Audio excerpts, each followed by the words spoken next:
Vamos dar início hoje, agora, nosso segundo encontro da nossa sessão noturna. Hoje, como já propagandeado para vocês, será sobre a série Inside Man, disponível na Netflix, e teremos os preciosos comentários de Marcelo Veras. E então, sem mais demora, eu vou passar logo para ele.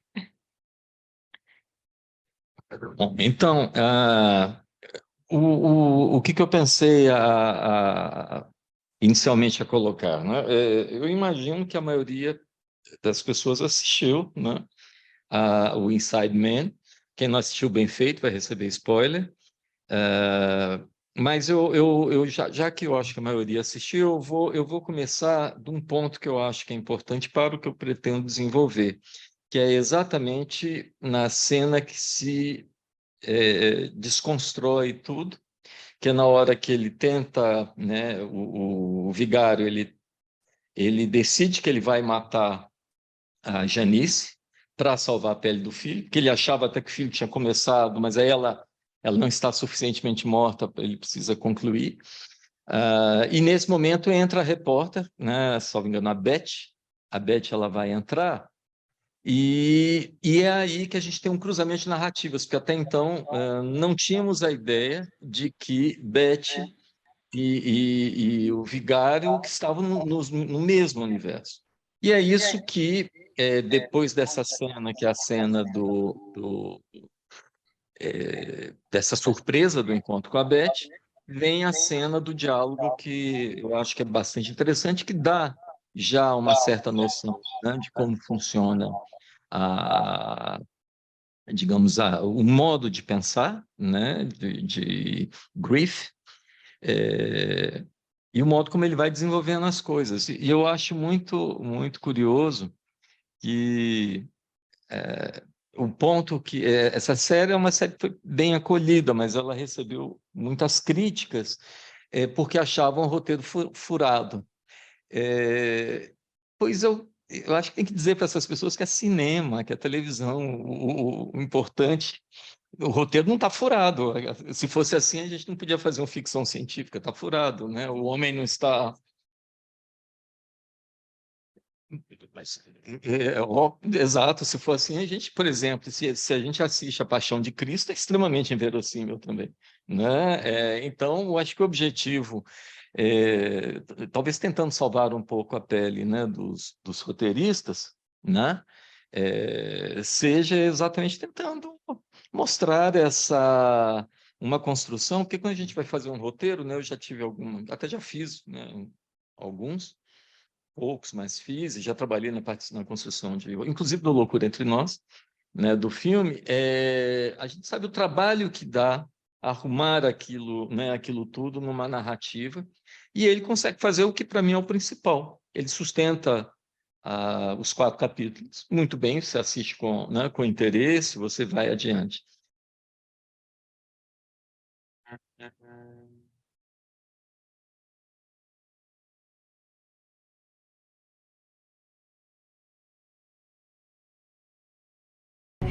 Are you okay? Can you hear me? Oh, Christ, what's he done to you? What have you done to her? You dare! Don't you dare judge me!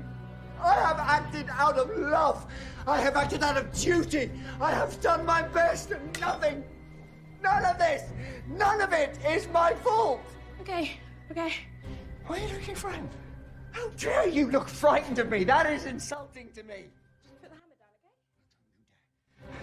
Don't you dare tell me what to do. No, I didn't.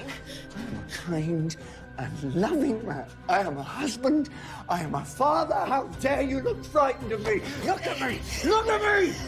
I'm a fucking vicar!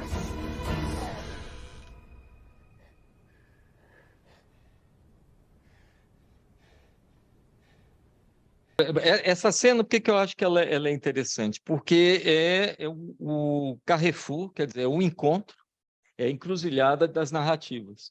A gente vai ter, que a gente não sabia muito bem o que acontecia ali, que numa expectativa de que a Beth fosse descobrir alguma coisa do paradeiro da Janice, e realmente ela acaba que ela vai descobrir, mas aí, de repente, chega o grupo da polícia para tentar achar a cabeça da esposa do Griff, né? E aí se começa a perceber que é um play, que na verdade ele montou uma cena, tá bom, inverossímil, mas que eu acho ótimo também do jeito que ela é, monta essa cena, né? E aí a gente tem o diálogo que eu acho o diálogo que eu vou usar, pelo menos para desenvolver algumas coisas aqui. Então, na verdade, eu vou compartilhar a continuação.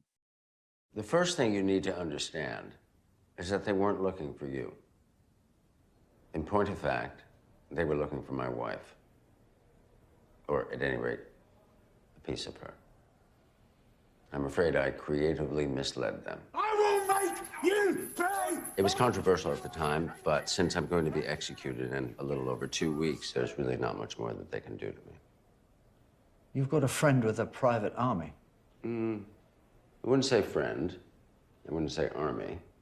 He had some people in the right area that I was able to exploit.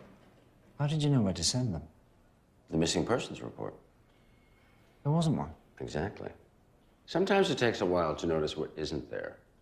Why had no one reported Janice missing?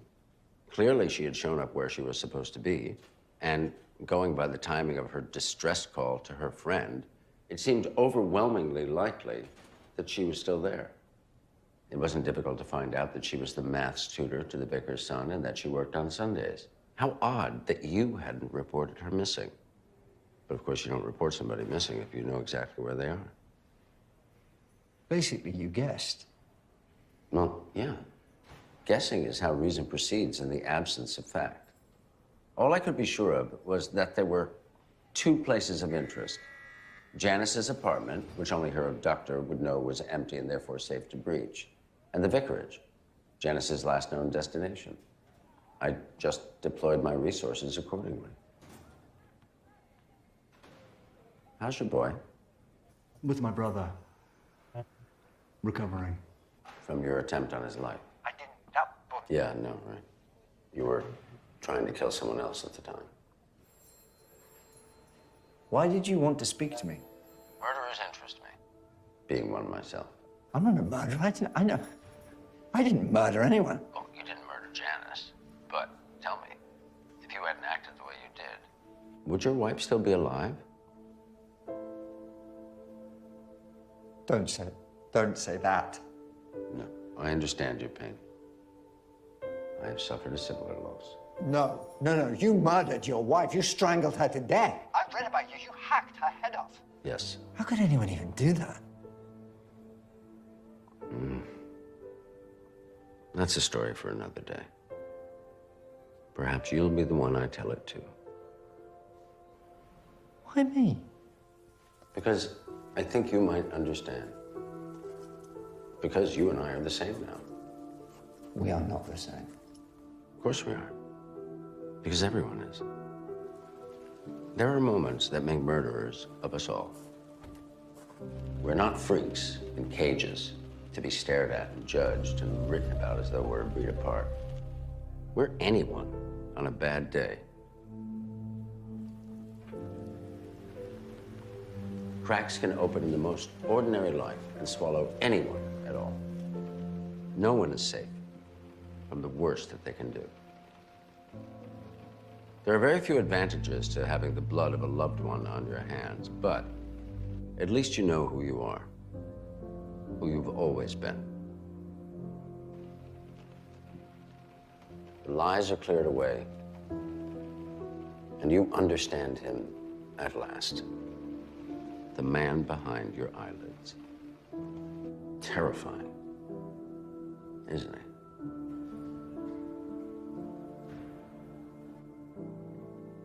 Welcome to the inside.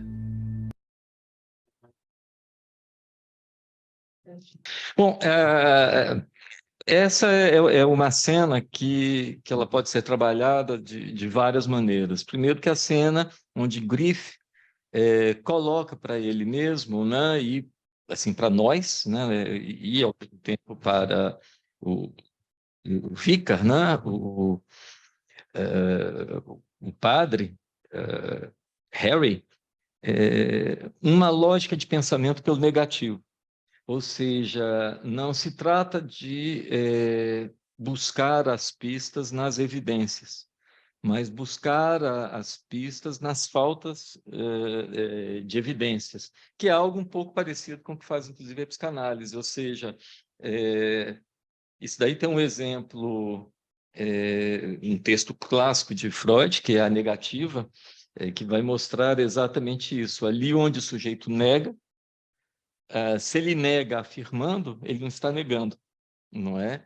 E tem um diálogo, eu fiquei procurando, para mim, assim, os personagens mais bem-humorados, aliás, o casal, a dupla mais bem-humorada é quando junta o Griff com o Dylan, que é aquele serial killer que está ali, e que é uma estratégia que eu acho muito, muito interessante. Por quê? Porque é a partir do mal praticamente puro que a gente vai poder problematizar o que é o mal. Ou seja, então, antes o que aparece principalmente nas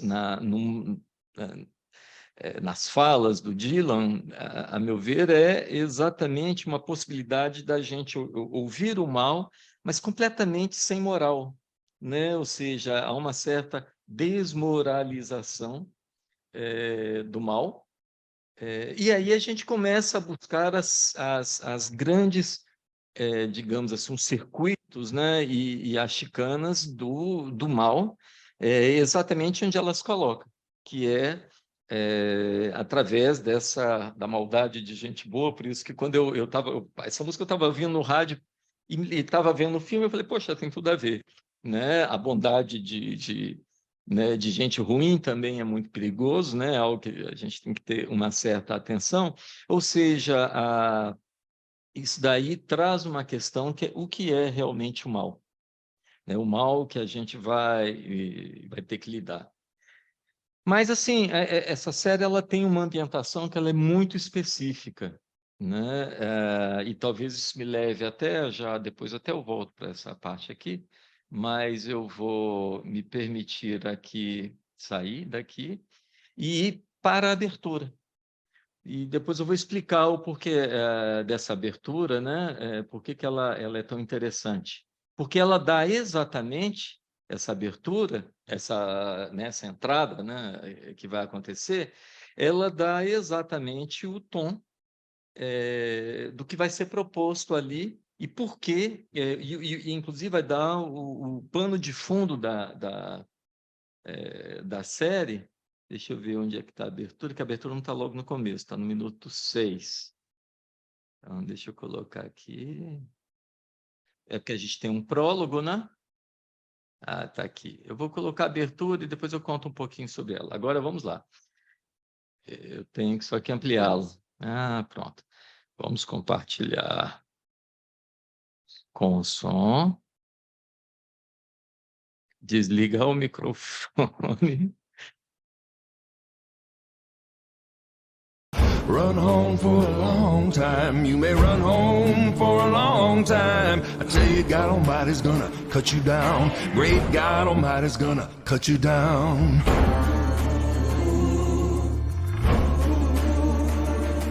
Go tell that long-tongued liar. Go tell that midnight rider. Tell the gambler, the rambler, the backbiter. Tell him God Almighty's gonna cut him down. Surest God has made the Virgin and the Pope. What you reap, my brother, is what you sow. You may run on for a long time. Run on for a long time. You may run on for a long time. I tell you, God Almighty's gonna cut you down. Wait, God Almighty's gonna cut you down. Go tell that long-tongued liar. Go tell that midnight rider. Tell the gambler, the rambler, the backbiter. Tell God Almighty's gonna cut him down. Então, a minha ideia é situar por que essa música ela é tão importante. Primeiro que essa música ela foi composta por praticamente quase que uma lenda, né, da música country dos Estados Unidos, que é Johnny Cash. e que alguns talvez tenham assistido, acho que é Johnny and June, que é a biografia do casal, a Johnny Cash, né, e o Johnny, eu acho até que ela ganhou o Oscar, aquela atriz, a Reese Witherspoon, por esse papel de melhor atriz. Mas Johnny Cash, ele foi escolhido como uma luva, a tal ponto que eu acho que o roteiro foi inspirado nisso, porque em 1977 ele fez uma gravação antológica numa prisão em Folsom, nos Estados Unidos, e depois ele fez uma turnê por presídios, exatamente trazendo essa questão digamos, da humanidade, do resgate da humanidade ali, que talvez não seja na prisão que a gente vai encontrar o mal. Não que o mal não exista, mas o mal também não é a prisão. E é possível, a partir daí, por isso que a referência religiosa eu acho que é muito importante, porque o Johnny Cash em si era muito religioso, mas essa música é uma música bastante interessante. Eu vou traduzir um pouco, né, alguns trechos dessa música, né? Tem esse leitmotiv da música o tempo inteiro, né? You can run on for a long time, but sooner or later, God will cut you down. Ou seja, você pode correr, pode perseguir os seus caminhos, pode ir adiante, mas mais cedo ou mais tarde Deus vai te abater. Então, Deus, a figura de Deus é o Deus do abate, né? É o Deus que vai derrubar, que vai punir, ou seja, é o Deus que vem como se fosse um encontro de uma certa, né, de um certo fatalismo, de um momento em que haverá esse encontro. E ele continua, né? Se a gente pega aqui Sooner or Later, depois ele vai dizer exatamente do encontro que ele teve com um anjo nessa música, e que o anjo diz numa voz muito doce, mas que ele tem que ir atrás dos vigaristas, dos jogadores, né? Que de uma certa maneira tem uma vida meio errática, né? Uma vida que não dá muito certo. E aí ele diz, e o anjo diz a ele, John, go do my will, leve a minha palavra. Né? Mas a palavra de quem? Desse Deus que é um Deus censor, né? Um Deus que vai mostrar exatamente quem ele é daqui para frente. Né? A gente vai perceber isso. Bom, então, não haveria uma música melhor para a gente... vale a pena também ouvir uma outra música do Johnny Cash, que é Folsom's Prison Blues, onde ele também vai trabalhar isso. Eu trouxe um pedacinho dela aqui, deixa eu achar. Que talvez seja uma das músicas mais famosas do Johnny Cash, onde ele diz o seguinte: quando eu era só um bebê, minha mãe me disse, filho, sempre seja um bom menino, nunca brinque com armas de fogo. Só que eu atirei num homem em Reno só para vê-lo morrer. Agora, toda vez que escuto o apito do trem, eu seguro minha cabeça e choro, né? Eu aposto como existem ricaços jantando num luxuoso vagão naquele trem. Eles provavelmente estão bebendo café, fumando grandes charutos. Bem, eu sabia que isso aconteceria. Eu sei que não posso ser livre mais, mas essas pessoas continuam vivendo, e é isso que me tortura. O que tortura é exatamente né, o modo como essas pessoas vão tocando a vida delas, do modo como elas quiserem ali, né, mas dentro da responsabilização que é possível. Depois, a gente vai vendo uma certa decantação de situações onde o mal está presente, a começar por uma cena que ela é muito interessante, porque ela faz essa cena o arco talvez a personagem que mais a gente possa encontrar o mal, que é a vítima, que é a Janice. Né? E é um arco que é feito porque a primeira cena da série é Janice, e a última cena da série, que inclusive os que não foram no pós-crédito não terão visto, é Janice, né? Só que aí já não mais na posição de heroína. Eu acho que vale até a pena colocar, que é uma parte pequenininha aqui. Né? Bom, Além disso, existe, eu estava falando com a Giovana que, é claro, ele evoca alguns roteiros já bastante conhecidos, né? Evoca, por exemplo, a tragédia ou a comédia de erros de Fargo, né? Onde uma coisa que vai começar bobamente acaba naquela, né, naquela tragédia toda, e é mais ou menos o que vai acontecer aqui, e que me fez lembrar até talvez uma das... Todo mundo chama de tragédia, mas eu acho uma comédia de Shakespeare, que é Romeu e Julieta, que também tem um padre destemperado ali que inventa um troço mirabolante de um veneno que chega na hora errada, e aí o que ele fez para salvar o casal faz o casal exatamente morrer. As trapalhadas daquele padre, né, em Romeu e Julieta, que vão fazer, né, com que tudo se dê mal. Eu escolhi, é interessante porque na língua portuguesa, mas não no inglês, nós temos uma conexão muito boa entre vigário e vigarista, e vigarice. Tanto que a gente usa aqui contos do vigário.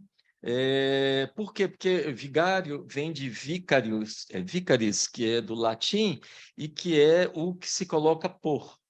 Então, o vigário, por exemplo, quando o padre não está, ele vai substituir a função hierárquica superior, que é essa função, e então ele tem uma certa impostura, que não aparece tanto na língua inglesa. Eu até me dei o trabalho de ver se haveria alguma palavra em inglês derivada de vicar que tivesse esse significado, eu não encontrei, mas, de qualquer maneira, o próprio vicar em si já é alguém que está sem necessariamente ser, né? Sem necessariamente estar ali nessa função. E numa função onde, por excelência, ele é um homem de bem. Ele é um homem que promove o bem, é um pai de família, e que simplesmente por um encontro, um mau encontro, e uma sucessão de más decisões, né, leva ao desfecho final. Porque aí há um outro ponto do mal que é curioso, que não aparece, felizmente, no filme, que acho que ficaria na série, porque ficaria um pouco explícito demais, mas é a pedofilia. Ou seja, algo terrível há naquele pendrive, né? Mas, ao mesmo tempo, é um pendrive que, por mais, digamos, né, temerário que seja, ele joga displicentemente assim quando ele chega junto com as chaves, e se ele não tivesse feito isso, não teria acontecido nada, né? As coisas teriam se passado diferente, Gênesis teria saído dali sem ter ficado presa ali naquele cativeiro aquele tempo, né? Então, e aí a sucessão de fatos são muito curiosos, onde ele vai tentando corrigir, e ele vai fazendo um rastro de sangue. Ele leva a pessoa que trabalha nessa, que deu esse jovem da igreja assistente, que deu o pendrive a ele ao suicídio, né? Tem uma cena que é muito curiosa, que ele grava a conversa, então ali a gente vê o papel da impostura. Ele está agindo como se fosse um padre, tentando dar bons conselhos, mas, no fundo, o que ele estava querendo era forçar a confissão, e o Harry vai ficando absolutamente puto, porque talvez ele soubesse que aquilo era uma armadilha, e ele nega tudo. Ele fala, não, nada disso existiu, não, você está delirando, né? Tem essa cena aqui também, mas talvez fique um pouco em cima para passar, mas eu acho que é algo também que é importante. Ele vai construindo isso e vai mostrando como vai se tornando um cálculo quase inexorável a morte de Janice, né? Tem essa personagem que para mim, ela primeiro, que eu gosto muito dessa atriz, né? Que é a esposa dele, a Mary, é uma Maria, né? De todo modo, uma Maria, e que vai estar ali numa condição onde a gente vai vendo, e a atriz é ótima, a gente vai vendo as transformações, as ambivalências, e ao mesmo tempo um certo fascínio por alguma coisa que se coloca ali, até que chega um momento que ela percebe o rolo que está se montando, e ela tenta voltar atrás, mas é tarde demais, né? Porque, como na sucessão de tragédias, por isso que me lembrei de Romeu e Julieta, o filho já foi parar ali dentro, já estava preso, quase morrendo, né? E, no fundo, o filho também espanca, né? Gênesis, ele acha até que matou, né? E o destino de Mary, numa cena que não deixa de ser... Tem um certo bom humor, eu acho que tem um certo bom humor, é que ela invade a casa de Gênesis para tentar colocar o computador e eliminar as provas, só que por causa do entrecruzamento direcionado por Griff, né, que estava, no fundo, manipulando, um grande manipulador, ele leva a Beth, a jornalista, exatamente para a casa de Gênesis, onde quem ela vai encontrar é Mary. E é uma cena muito curiosa, porque tem toda uma tensão um pouco hilária, ela pega uma faca, faz um papel meio de pastelão, mas o grande problema dela é que ela está com muita vontade de fazer xixi. Então, existe aquele drama e ela está ali violentamente pensando e tudo, mas eu preciso ir no banheiro ali. E quando ela sai tão transtornada, você sabe o que acontece, ela é colhida ali por um ônibus e morre ali naquela cena, né? Onde ela foi levada para eliminar as provas, que também é isso. A gente, por exemplo, Mary morre. Como localizar o mal? No fundo, é muito curioso, porque o que Griff vai dizer é o seguinte: você é responsável pela morte de Mary, né? Mas ele é responsável e ele vai tentar negar aquilo, porque ele vai dizer, isso foi um acidente, houve algo do real que aconteceu ali, quando não é bem assim, não. Eu estava falando até, eu disse isso acho que foi na aula inaugural aqui do Instituto esse ano, que uma análise deve levar as pessoas a sempre refletir o seguinte: por mais que você faça análise, você pode fazer 20 anos de análise, mas quando sair do consultório do analista, olhe para a direita ou para a esquerda. Se não vê um caminhão em cima dos seus 20 anos de análise, você morre do mesmo jeito, né? E o que aconteceu ali foi que ele leva a Mary a uma condição de não olhar para a direita e a esquerda, né? Ela está ali tão preocupada com outras coisas que ela simplesmente é jogada ali e colhida por algo que, no fundo, não é tão real, tão só um golpe do acaso que está acontecendo, né? É por isso que o mal é difícil de ser localizado, porque o que a gente percebe que é fácil localizar a maldade.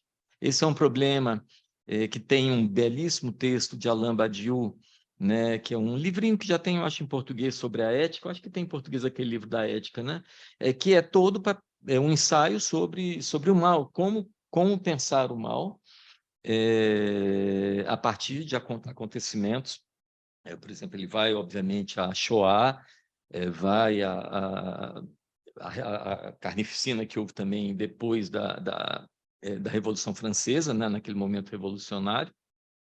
E ele vai ter um diálogo com Emmanuel Levinas, que é muito importante. Não é um diálogo, quer dizer, ele dialoga, assim, ele lê, Badiou é um leitor de Levinas, e Levinas tem uma tese, quer dizer, tem uma proposta talvez oposta àqueles que querem conceber o mal como o mal puro. Ele diz que a gente só pode apreender o mal através do levisage, do rosto do outro, né? Ou seja, por isso, inclusive, e o bem também, hein? Como a morte, né? Quando a gente... E é por isso que ele vai dizer uma coisa, que é por isso que as guerras vão se tornando cada vez mais distantes, assim, entre quem mata e quem morre, porque o mais difícil, tudo é feito para você não olhar para a cara, para o rosto daquela pessoa que você vai matar, né? Então, é feito para que você não olhe. Mas tem uns que olham e tem até um prazer em fazer isso. E aí que Jacques Alain Miller, ele faz uma distinção que eu acho que é muito oportuno aqui. Ele vai fazer isso no prefácio de um livro de até uma pessoa próxima a mim, que é a Francesca Biagi, que escreveu um livro sobre Landru, que foi um serial killer que despertou paixões, inclusive, na França, na primeira metade do século, logo Landru, eu acho que é na primeira década, inclusive, ainda do século XX, e há toda essa questão de que se Landru era uma psicose ou se era algo que a gente ainda chamaria de perversão nesse momento. Esse que era o debate que a Francesca Biagi faz, e que tem uma corrente, inclusive Silvia Tendlas, que trabalha também bastante esse tema. Ela tem um livro chamado A Quem Mata, né? Como é que é mesmo? A Quem Mata o Assassino. Quando o assassino mata, quem mesmo o assassino está matando, né? Como eu trabalho no suicídio, quem matamos quando matamos a nós mesmos, né? Que é a morte de si e a morte do outro, o de si. Essa transitividade ela fica muito muito complexa. E Jacques Lamillard ele vai fazendo uma separação muito útil entre o que ele chama dos crimes por exemplo, de proveito e os crimes de gozo. Ele, por exemplo, se eu mato alguém porque eu quero lucrar com aquilo, eu quero algo em troca, eu vou roubar um latrocínio, eu mato não sei quem para ter a herança dela, isso é o que chamado, ele vai dizer que é um crime útil, é um crime que serve como uma ferramenta de utilidade, enquanto que os crimes de gozo não seguem essa lógica, né? Os crimes de gozo que a gente vai encontrar, por exemplo, em determinados momentos, onde a vítima pode ser associada a um cacon ou seja, o gozo ele tem sempre uma dimensão de mal, mesmo porque isso, mesmo com Freud, a gente vai pegar isso. Há no gozo sempre algo de destruidor, que Lacan trabalha muito, né, em vários textos, mas onde o que a gente percebe é que justamente nesses crimes de gozo, o que está em jogo ali é algo realmente da psicose, que seria, por exemplo, em determinados crimes feitos também já discuti isso bastante com Fernando Ottoni, que é uma pessoa que trabalhou com Luca Infrator, como talvez nenhuma outra psicanalista, né, no Brasil já tenha feito isso. Eu acompanhei a criação do Pai PJ, ela estava ainda grávida, o filho já na faculdade de medicina, quando ela mais ou menos criou ali a primeira vez que eu encontrei com o Fernando foi no Pai PJ, ela com barrigão, assim. E era muito interessante pensar que a psicanálise ela tem algo a dizer sobre os crimes de gozo, ela pode dizer algo dos crimes úteis, mas que ela não terá, ela não poderá fazer muita coisa quando o crime é do canalha. Né? Então, se trata de se definir aí, nós temos aí uma certa tripartição agora, ou seja, o canalha, que não é a mesma coisa que muitos dos serial killers. O serial killer é difícil colocá-lo completamente na categoria de canalha, porque o canalha tem um outro modo de servir do gozo próprio.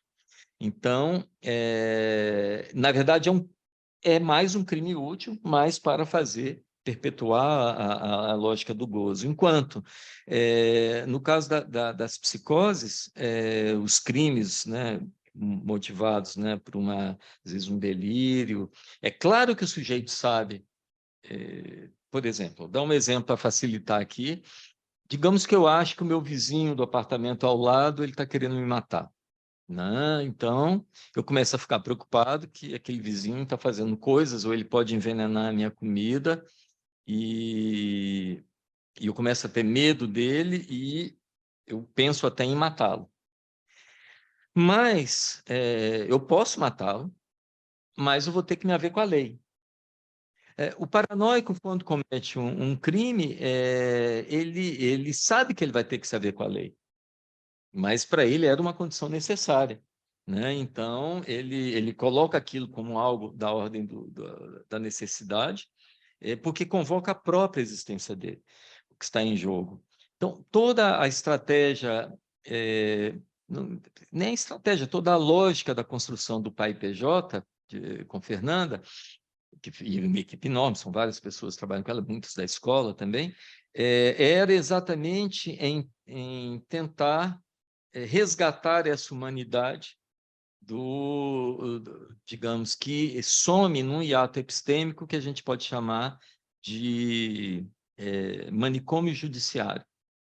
Por que o manicômio judiciário é uma falha no campo do saber? Porque é o seguinte, o juiz ele não sabe se aquela pessoa que matou como um crime útil, um latrocínio, uma gangue, o que seja, ou se ele matou porque estava enlouquecido. Então, ele não sabe muito bem fazer essa distinção. O louco infrator, para ele não sabe se ele coloca no hospital ou ele não sabe se coloca na cadeia. Porque, por exemplo, se alguém é diabético, um preso que seja diabético, ele vai para a cadeia, mas ele vai ser tratado, o diabetes dele, quer dizer, no sistema prisional, no melhor dos mundos, não. O que acontece aqui é que ele vai morrer de tudo, né, dentro da cadeia aqui. Mas, como os que julgam não sabem muito o que fazer, se aquilo ali, olha, ele vai para o hospital, vamos fazer o seguinte, vamos criar algo que seja hospital e cadeia, que a gente resolve esse problema. Ou seja, na incapacidade que eles têm, e que eu entendo que eles não tenham muito, embora eles cada vez mais se interessem, tanto que no Instituto a gente tem cada vez mais, né, advogados, juristas, promotores interessados pela psicanálise. A psicanálise interessa muito ao direito, exatamente nesse ponto, é que a psicanálise consegue ter uma certa escuta, uma certa construção clínica que permita distanciar né, de separar um pouco melhor esses dois modos de crime. Por exemplo, existe uma diferença entre um paranoico que decide matar, mesmo sabendo que ele vai ser submetido à lei. Eu estou falando de experiências que aconteceram. Eu fui diretor de hospital psiquiátrico, né? Muitos anos, e eu estou contando histórias que chegaram inúmeras vezes na emergência do Juliano Moreira. Então, tem aquele paranoico que decide realmente matar, mas ele sabe que vai ter que saber com a lei. Inclusive, muitos deles ficam aviltados com a ideia de irem para o manicômio, e eles querem dizer, não, eu posso ser louco, mas eu matei porque eu quis, porque era importante. Nós temos um caso muito, muito próximo a nós, que aconteceu já há uns 15 anos, mais ou menos, de um psiquiatra que lia muito Lacan e que ele mesmo dizia que não, eu sei que eu sou psicótico, ele dizia tudo isso, mas há um momento que ele comete um parricídio. E eu acompanhei muito esse julgamento, até porque parte da construção da defesa desse nosso colega foi feita na varanda da minha casa, na época, com o promotor, na época, Domingos Arjones, não, com o defensor, a pessoa que deveria defendê-lo, e minha filha que fazia direito, né, e estava muito interessada por esse caso. E qual foi o grande problema? Foi que quando foi se mostrando um caminho de uma certa condenação, à revelia desse nosso colega, foi colocado que a questão da saúde mental. Então, e ele ficou indignado, porque ele falou, eu prefiro ir para a prisão do que ir. Por quê? Porque ir para o manicômio seria tirar toda a possibilidade dele de transformar aquilo num ato subjetivo, né? Seria apagar a subjetividade do ato, né?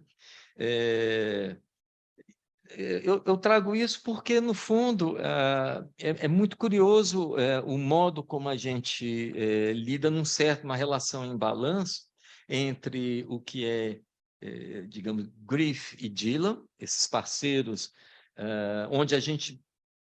eu não coloco os dois como sendo a mesma coisa. Para mim, Dylan ele é o personagem com mais spleen, até com mais humor, de uma certa maneira, mas que conta certas atrocidades que de uma maneira horripilante. Hannibal Nós temos algumas histórias, né? A gente vê que tem algumas inspirações de alguns personagens que estão presos e que têm essa função, ou seja, é como se houvesse ali, olha, do mal eu entendo, eu posso porque o mal está comigo. Tem uma cena que eu queria colocar, que eu acho ela muito legal, é um diálogo, deixa eu só achar aqui, que eu acho que é na parte 3. They'll take you to the holding cell, you know, the death house, and you'll spend your last night there. On the morning of the big event, they'll give you a chance to make a written statement and meet with members of your family. Yeah, I know. The warden briefed me. Yeah, but you probably weren't concentrating because you know you're gonna die in 3 weeks. I still am. You've had time to adjust. I've had 4 hours. 4 hours is a lot of time when you only have 3 weeks. How do you know all this stuff? Photographic memory. No, I mean, when did you first hear it? When I was executed. Dylan? I know what you're gonna ask. Yeah, there is a question that's kind of springing to mind. Why am I still alive? Oh, there it is. Buddhism. Okay. Buddhism. I'm a Buddhist. I converted in my first year. Okay, you're a Buddhist. You see, back then when I was executed... Dylan. Yeah? Point of order. You were not executed. Yeah, but back then you were allowed a faith person, like a priest or whatever, in the chamber with you, you know, when they moved you on. But they didn't have legislation for a Buddhist. They had rabbis and priests and whatnot, but no Buddhists. I was 2 hours away from being executed without the comfort of a qualified Buddhist touching my foot. Your foot? That's all they're allowed to touch, your foot. Why? Well, priests. And you know what I'm saying. Take it from a former altar boy. Priests need limits. Okay, thank you. Why haven't I told you this before? We don't share much, do we? I don't like you. Oh, yeah. Forgot about that.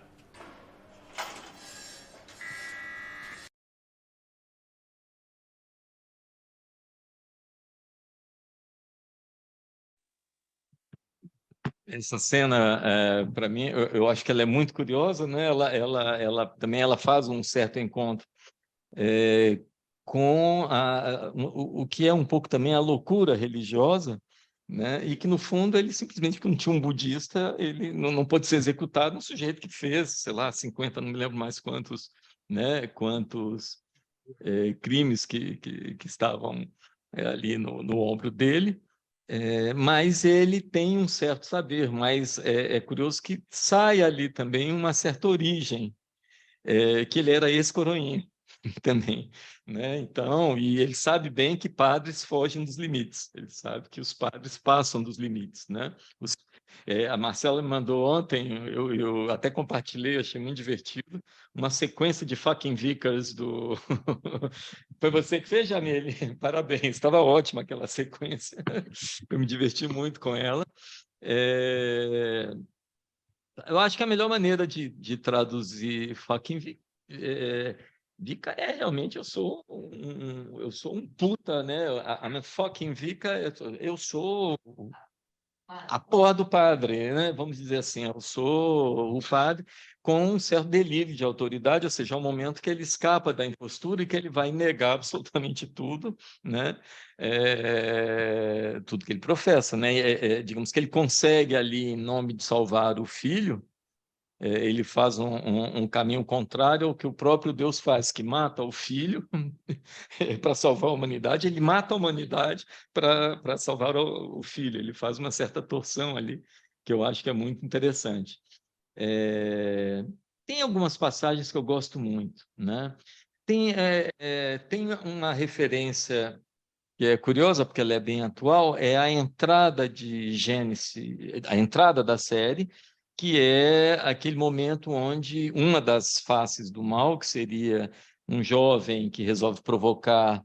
Acho que a gente pode colocar essa cena aqui? Acho que pode, ela é um pouco longa, mas ela é uma cena interessante, porque é aí que surge Gênesis como heroína, fingindo também que ela está gravando quando na verdade ela não sabe fazer nada daquilo. E ela tenta aplicar o mesmo golpe com o padre e dá errado, né? Porque quando se tenta aplicar ali com o padre, ele diz, eu sei que isso aí é um golpe, né? Então, e aí tem essa cena, né? Que é a cena que a gente começa a descobrir aos poucos a Gênesis, né? Mas quando a gente olha um pouco a posteriori, desde o primeiro diálogo, a gente pode ter um pouco da natureza dela, né? E o modo como, no fundo, na pessoa mais, digamos, ordinária, mais banal, sem grandes paixões, sem grandes... Encontrou naquele momento quase que uma razão de vida.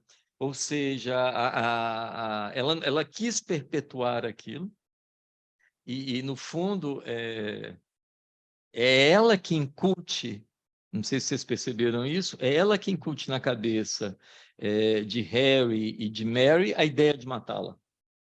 Ela fica dizendo, vocês não vão me matar, mas eu sei que vocês vão acabar me matando, não tem outra. Isso vai sendo repetido várias vezes, né? Ou seja, né? Isso eu acho que é muito interessante, que a gente vê, então, como há uma certa torção ali, e que só vai ser praticamente revelado mesmo na última cena da série, né? Que eu posso passar daqui a pouquinho, né? Que mais eu gostaria para a gente abrir, né, para o debate, senão não tem conversa. Bom, existe algo que é uma referência quase Hitchcockiana, existe o sótão.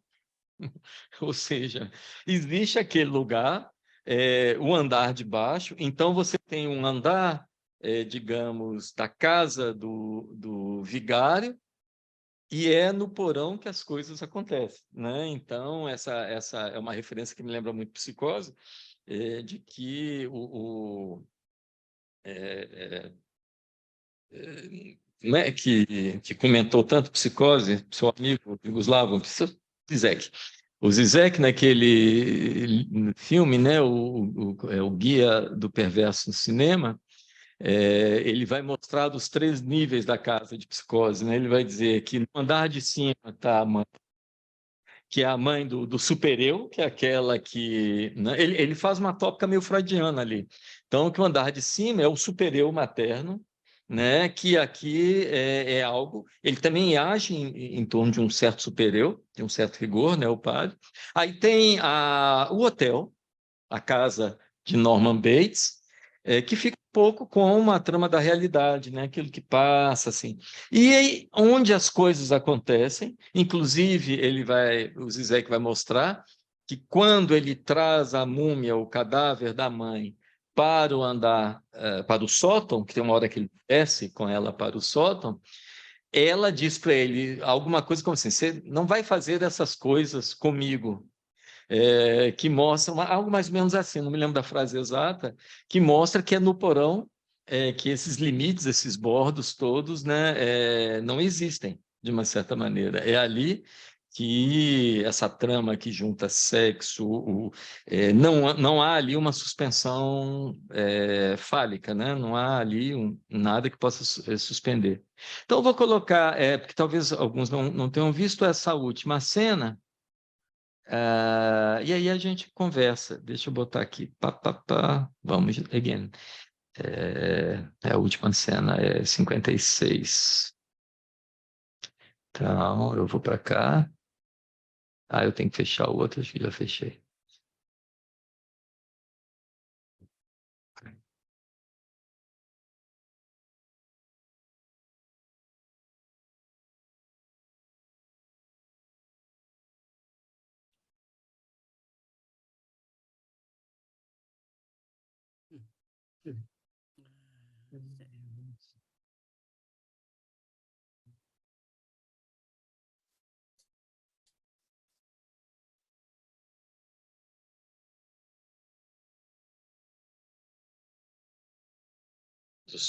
Isso são os pós-créditos, né? Cadê os... tá aqui.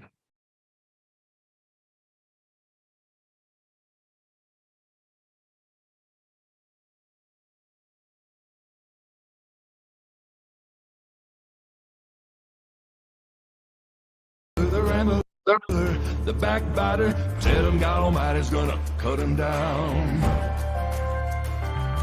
You may throw a rock and hide your hand, working in the dark against your fellow man. But sure as God has made the day and the night, what you do in the dark will be brought to the light.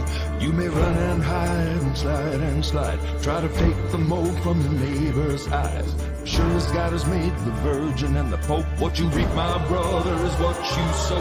You may run on for a long time, run on for a long time. You may run on for a long time until your God Almighty's gonna cut you down.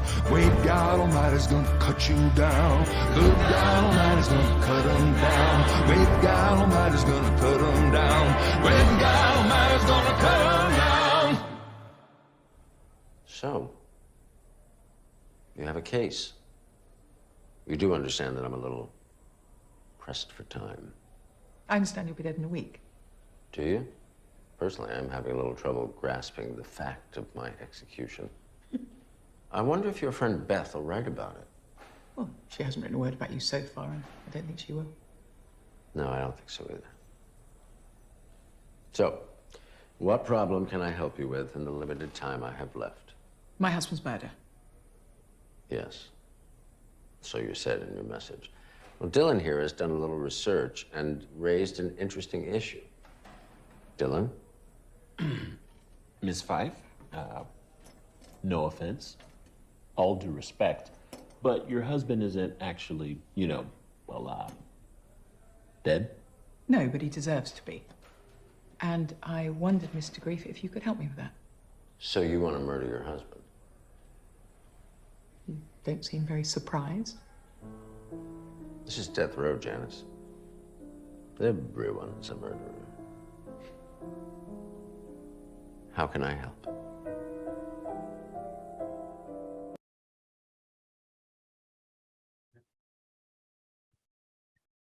Bom,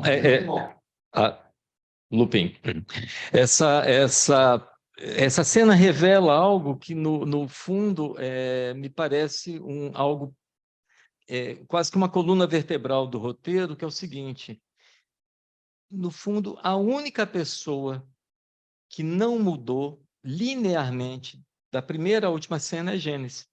Até mesmo o Grief, e até, curiosamente, até o Dylan se deixa iludir um pouco, achando que havia ali uma trama, e eles ficam surpresos que ela quer matar o marido, né, que está ali.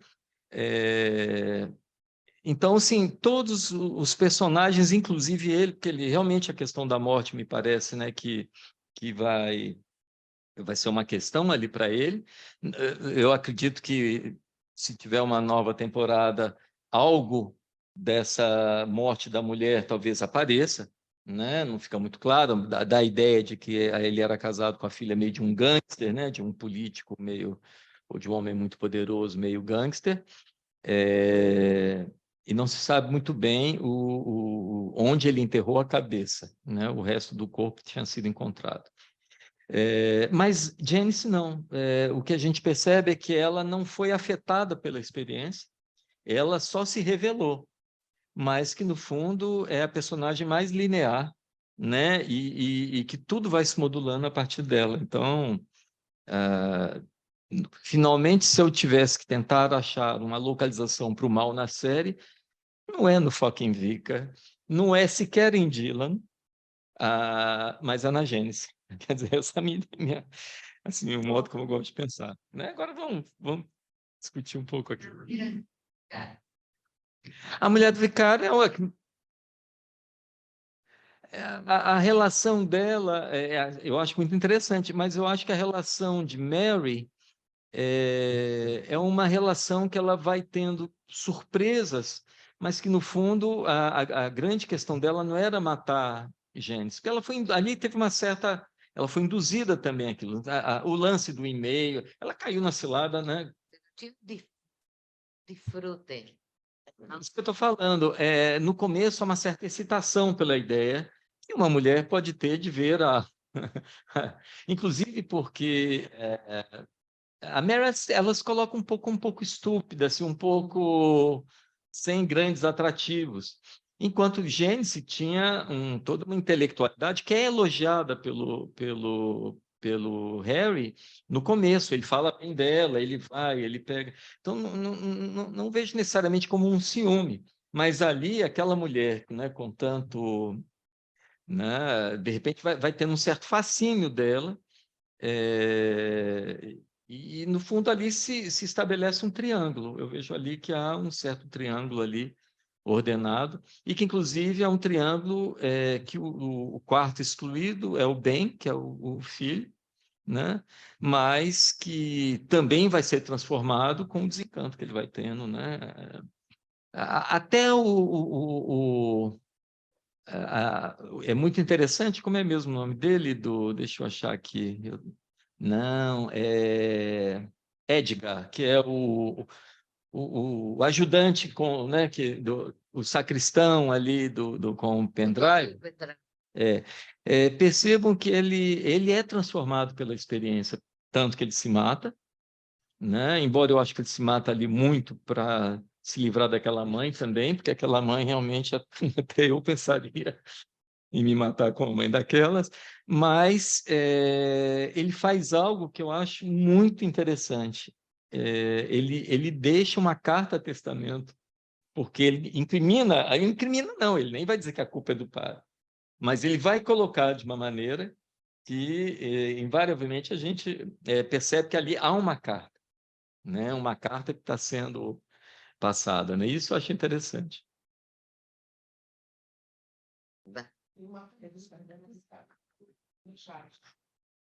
Bom, tem uma pergunta da Débora.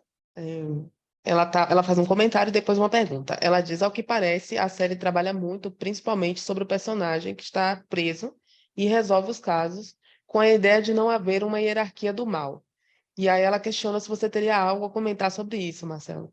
Ela comenta um pouco mais. Ela diz, tipo, como se você dissesse ao vigário: olha, você é destrambelhado e foi se enfiando nessa situação, mas veja o que você é capaz por interesses pessoais, no caso, proteger o filho. E aí me lembra o Nada de Novo no Front, quando a personagem entrega quem estava lutando ao lado do seu próprio país em troca de ajuda médica para o filho. A gente pode comentar aqui muito, mas eu acredito que a grande dificuldade que nós temos na condição de humanos é que não é tão fácil localizar o mal nessas tramas, mas é possível.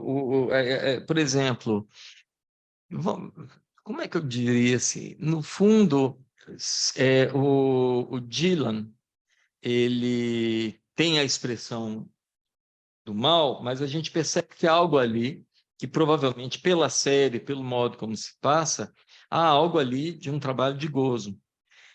Voltando à tripartição ali.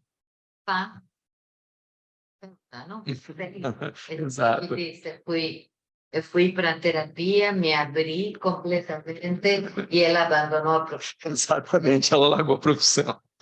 E goza, até consegue espantar aqui.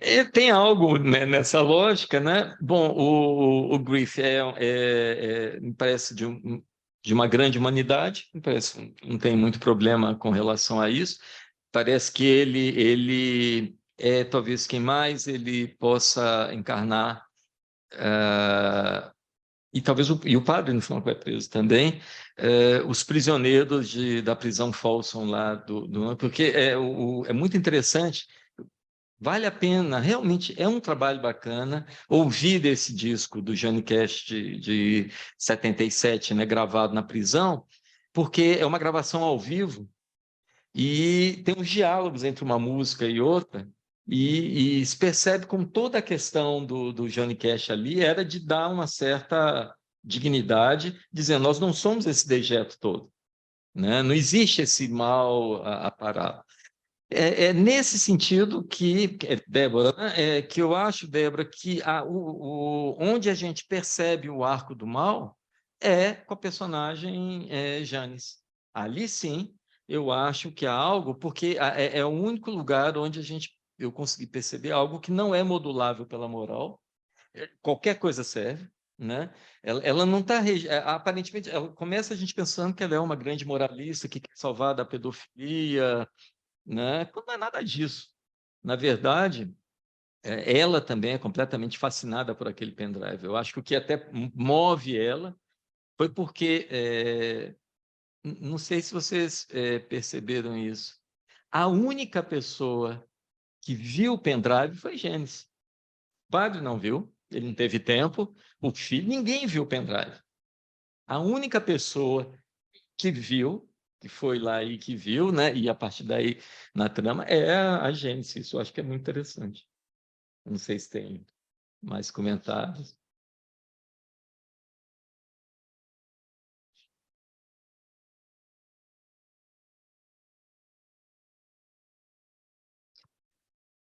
Uma coisa que eu achei interessante quando você fala do pendrive é que o fato da moral também não passar pelo vigário, né? Porque ele banaliza aquele pendrive, o conteúdo daquilo ali, e joga ali de qualquer jeito.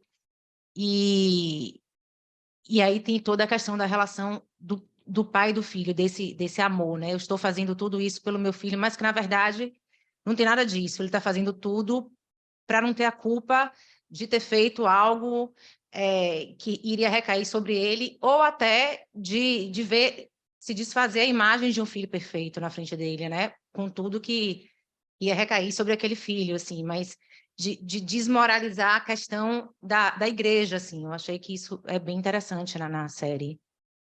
Com certeza. Por isso que eu digo que é preciosa a música do Johnny Cash, que é a música de abertura. E eu até lamento que eles não tenham colocado a versão de Johnny Cash, né? Eles colocaram um grupo que eu até não conheço esse cantor, até procurei saber um pouco, mas muito bom, eu gosto da versão. Mas seria mais interessante ainda se fosse a versão do Johnny Cash, que mostra isso, né? Você vai correr, mas uma hora Deus vai te destruir. Eu me lembro de uma personagem, falando personagem, uma protagonista do filme, né? A Loucura Entre Nós, que tem uma hora, né, Leonor, que ela diz algo que é muito interessante, não sei se vocês se lembram disso, e ela diz assim: e Jesus vai voltar, e vai voltar como escopeta, e vai matar essa raça humana toda. Deus está solto. Então, se o problema para Nietzsche, ou talvez o problema da psicanálise, bom, Lacan coloca que Deus é inconsciente, né? A gente tem Deus está morto, eu acho que a gente acabou de ver agora com a era Bolsonaro, né, que espero que tenha ficado para trás, Deus está solto.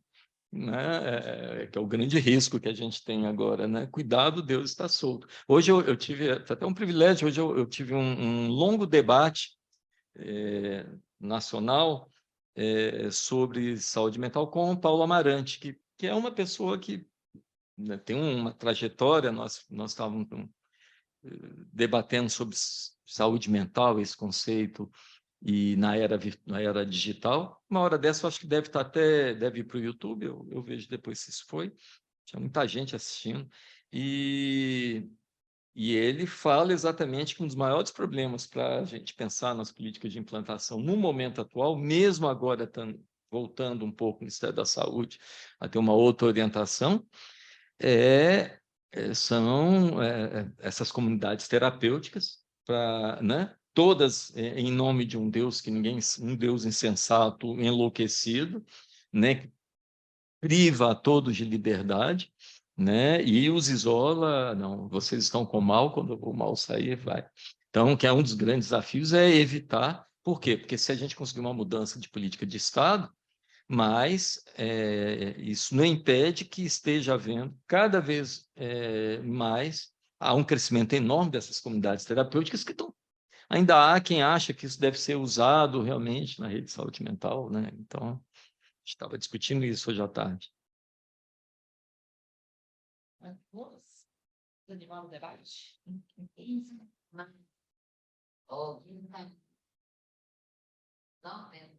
dentro da casa, o que tem dentro do homem, acho que esse insight é interessante para nós, que pensamos dentro e fora, não? Uma coisa moebiana, como que o mal não está dentro do homem, não? Está dentro e fora, então... Por isso eu fiquei invocada com a mulher do vicário, porque eu acho que em algum momento ela solta a franga de certa satisfação da família como totem fálico, assim. Pode ser. Não tanto pelo amor, não?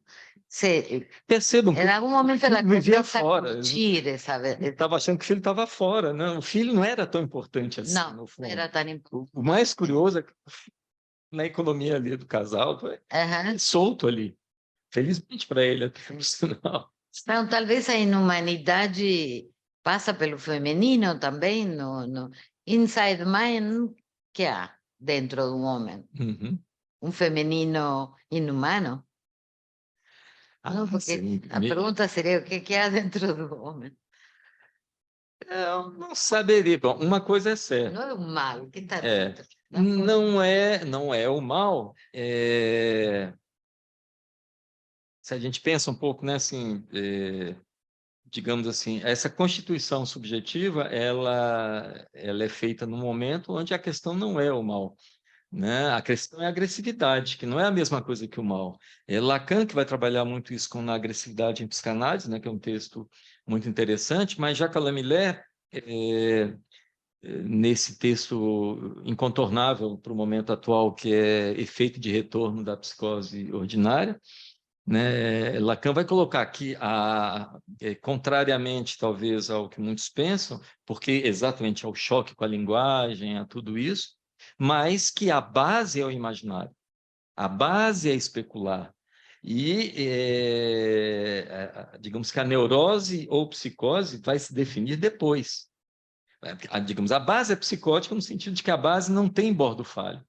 Então, o que a gente percebe é que essa tensão imaginária ela vai encontrar uma certa... Vou desenhar aqui, não. Ela vai encontrar uma certa reconciliação no espelho quando aquilo é moralizado. Na verdade, inclusive é interessante, porque Freud... Eu fiz um mestrado trabalhando bem essa questão da consciência de culpabilidade e supereu em Freud. E a primeira formulação do supereu não incluía a consciência moral, que em alemão é Gewissen, não incluía. E vai ter um texto, se não me engano, o Ego e o Id, onde ali ele vai dizer, e incluímos a consciência moral no superior. Né? Isso vai ser colocado depois.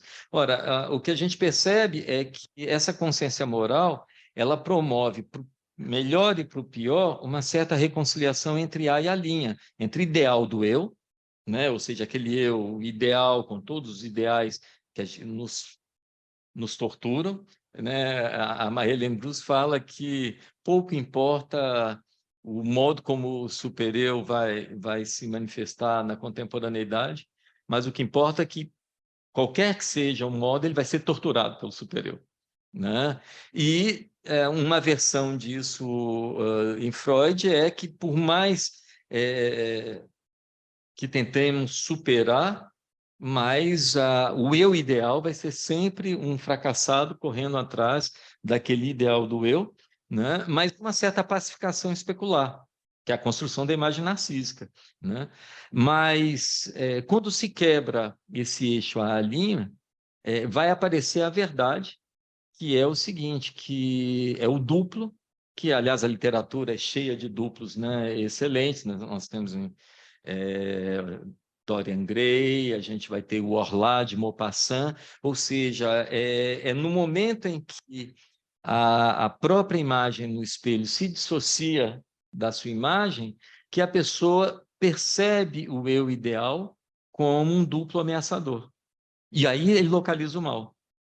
Então, aí ele precisa sair, tanto que praticamente em todos os contos, e também tem os doppelganger agora, né? Tem séries com doppelganger, a gente vai perceber que essas situações todas de duplo acaba um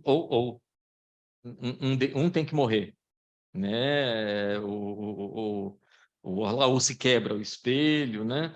Ringers, você viu? Ringers, que é uma releitura de de Gêmeos, né, do Cronenberg. Eu comecei a assistir, mas eu não tive tempo ainda de continuar. Eu adoro a atriz, a história é instigante. Acaba ou... Né, vai chegando nessa situação, e aí sim a gente localiza a agressividade. A agressividade é esse amor, é por isso que Lacan também vai falar a mod, né? Você está falando em Fita de Moebius, mas é bem isso mesmo. É porque o Lacan, o que o Lacan faz com o esquema L, né? O esquema L para Lacan é uma releitura da segunda tópica freudiana, né? Freud tinha feito uma topologia bizarra, que parece um pouco sei lá, um submarino, né? Eu tenho até aqui, mas não preciso mostrar, mas aí Lacan vem com o esquema L, e o esquema L você tem ali o ego, né?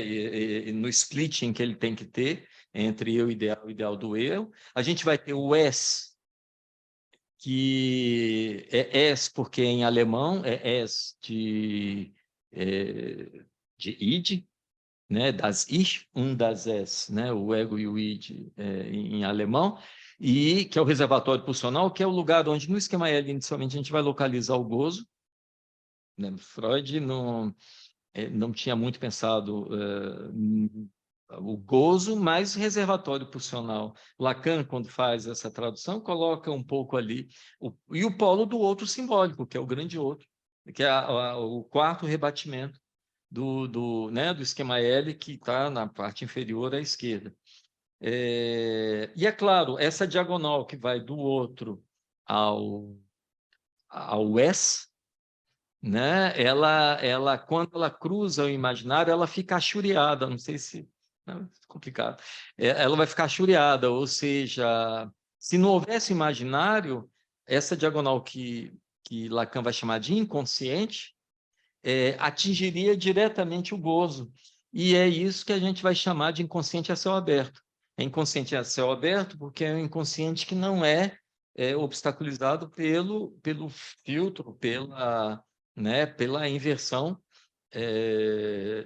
faz com que aí a gente tenha que fazer o zigue-zague no esquema L, e faz aí sim que a mensagem do outro não mais chega direta, como acontece nas psicoses, mas chega de forma invertida. Ela é invertida nesse zigue-zague, né, ali do esquema L. Só que,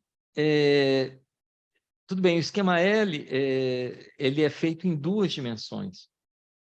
Mas, em 1966, quando o Lacan ele vai finalmente publicar nos escritos a questão preliminar a todo tratamento possível das psicoses, ele vai botar uma nota, porque, na verdade, essa é de uma conferência que foi feita em 54, mas ele só publica em 66. E o que acontece entre 54 e 66? Absolutamente tudo. Toda a topologia, ele entra pela garrafa de Klein, toda ela é feita nesse período, e é por isso que em 66 ele vai colocar uma nota de pé de página, que é crucial, quer dizer, olha, ali onde eu tinha dito que a diagonal, a linha, na verdade, ela não é uma diagonal, ela é um plano moebiano. Né? E na hora que é um plano moebiano, já não dá mais para saber o que está no campo do gozo e o que está no campo do outro. Né? A realidade, ela estabiliza. Né? Eu tenho uma interioridade do corpo, uma externalidade do outro. Por isso que pode ser bonitinho ali as formiguinhas da capa do Escher na capa do Seminário da Angústia, mas não é tão bonitinho assim, porque aquilo quer dizer simplesmente que eu não sei se a formiguinha está entrando no meu corpo ou saindo do meu corpo. Né? Eu não faço ideia, né? Se aquilo está entrando ou está saindo. Né? O mal está inside ou outside? O outside, precisamente. É bem isso. Existe ali uma certa torção moebiana. Uhum. Vejamos como é que é, porque às vezes eu me confundo. Como é que é? Deus... como é que é a música, então? Como é que é mesmo? Que eu até coloquei aqui. Me proteja de mim, de mim. Da maldade de gente boa e da bondade de gente ruim, da pessoa ruim. Né? Ou seja, existe... Primeiro de mim. Né? Mas primeiro, Deus me livre de mim mesmo, né? Me proteja de mim, que eu acho que é exatamente esse Deus que não protege, ao contrário, é o Deus que digamos que... Eu gosto desse... Consciente inimigo, que inconsciente Não precisa de inimigo. digo que você Eu acho que passa muito por isso, porque, inclusive, tem alguns lapsos, né? Algumas das situações vão ficando trágicas por lapsos, por equívocos que vão surgindo ali, né? Aí, porque eu fiquei pensando, será que são equívocos, é só atrapalhada? Algo também do mal no Vigário, na Maria, né? De que só uma atrapalhada, será que é só uma atrapalhada? Pagando aquilo que acontece por aqui, tem um mal também que Para Badiou, o grande problema é o mal, né? É claro que você vai fazer uma leitura. Existe claro, obviamente, tem uma referência aqui, não sei se é implícita ou se eu que estou criando, mas é claro que eu faço uma associação com a banalidade do mal, da Hannah Arendt, né? Onde localizar o mal ali no julgamento, né, de Eichmann, como localizar o mal ali, né? E aí a gente tem aqueles que acham que não, que há o mal, como que há o bem, Aham. mesmo tipo de... que há e outros que exato, que é Kant com Sade. Kant com Sade é um pouco essa tentativa de fazer um pouco isso. Mas por exemplo, a grande questão de um debate que eu andei me interessando entre Derrida, tem, né, um modo de pensar, e Yankelevich, que tem um outro modo de pensar um pouco, sobre a questão do perdão. É muito interessante o livro de Derrida, Pardonner, e o imperdoável, né, o que é o que se pode perdoar, por exemplo, pós-Auschwitz, né? Adorno vai dizer o seguinte: como fazer uma poesia após Auschwitz? Né? Essa é a grande questão para Adorno, né? Assim, é possível fazer uma poesia após Auschwitz, né? Godard dizia o cinema pós-Auschwitz também. Exato, né? Eu acho que é até bem influenciado, né, por esse modo de pensar de Adorno. E o Derrida diz uma coisa que é muito interessante. Ele diz o seguinte: só se perdoa o imperdoável, porque o perdoável é perdoável. Perdoável é perdoável. Então, só se perdoa o imperdoável. Então, o perdão, na verdade, já que a gente vai perdoar o imperdoável, é uma questão de limite. Há um limite ali, e esse limite ele é individual. É preciso saber como cada um, até que ponto cada um é capaz de perdoar, né?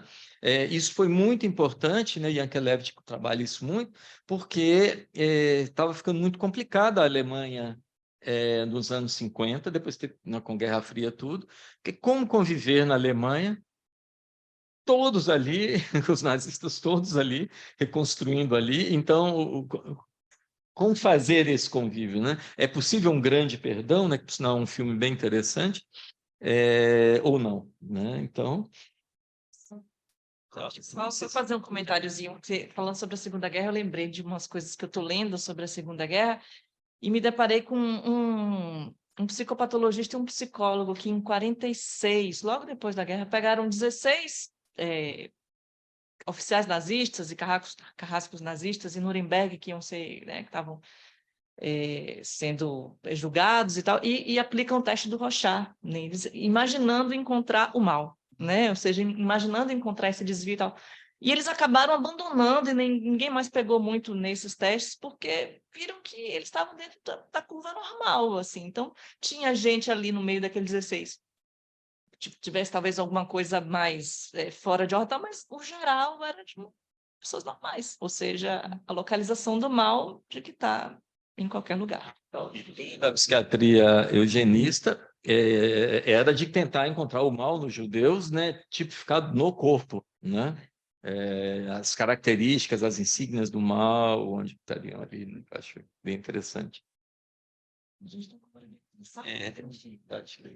Passamos um pouquinho, né, já. Aham.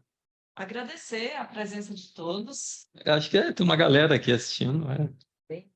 Jamile Vem quer... aí, tantas pessoas. Ah, que bacana. Todo mundo 100 e tanto. Uau! interessado. Bacana. Bacana.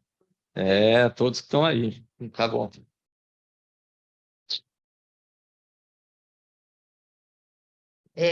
Fala da próxima. Eu posso sair aqui já, né? Não vai cortar se eu sair. Ana Lúcia Lutherbach. Ana Lúcia Lutherbach va a comentar o documentário sobre Ana Cristina César, poetisa carioca, jornalista espectacular. Morreu na Inglaterra com 31 anos, por decisão própria. E, bom, vamos convidar a Ana Lúcia, que vai falar de Ana Cristina César. A prologuista e editora de Ana Cristina César es Eloísa Buarque de Holanda, que acaba de entrar en la Academia de Letras, ¿no? Como a madrinha de Ana Cristina. Ana Cristina é uma parte grande do capítulo que eu estou escrevendo sobre o suicídio, um capítulo específico, que eu trato exatamente o seguinte: um dos capítulos é todo sobre por que tantos escritores se matam, poetas se matam, ou seja, é porque o poeta ele vai enveredar por um mar de palavras sem sentido, mas às vezes ele se perde lá, né?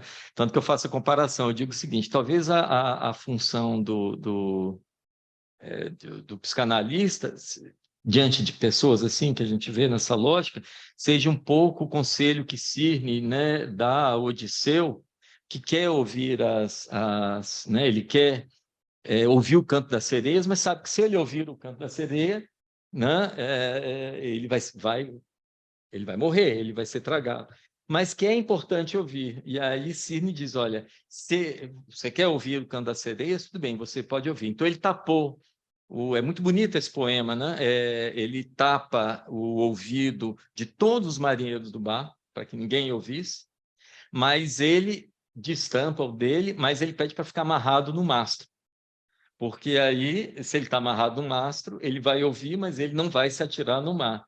E esse mastro... Gozar. Ele vai gozar como a mulher, né? Porque, na verdade, é a mulher que é o lado feminino, mas lembrando o seguinte: é possível ouvir o canto da sereia, mas fique amarrado no laço fálico, né? Se fazemos da vida o bem. Que Freud, com a lucidez do melancólico, abre outros caminhos mais insondáveis, não? Eu adoro o Nerval. O Nerval tem uma frase, aquele poeta que lá, né, muito Lacan cita, o Gerard Nerval, que era um melancólico, não deu muito certo até que ele se matou, é um dos que se matou, mas ele tem uma frase que eu gosto muito, ele diz assim: depressão é uma estranha doença que faz a gente ver a vida como ela é.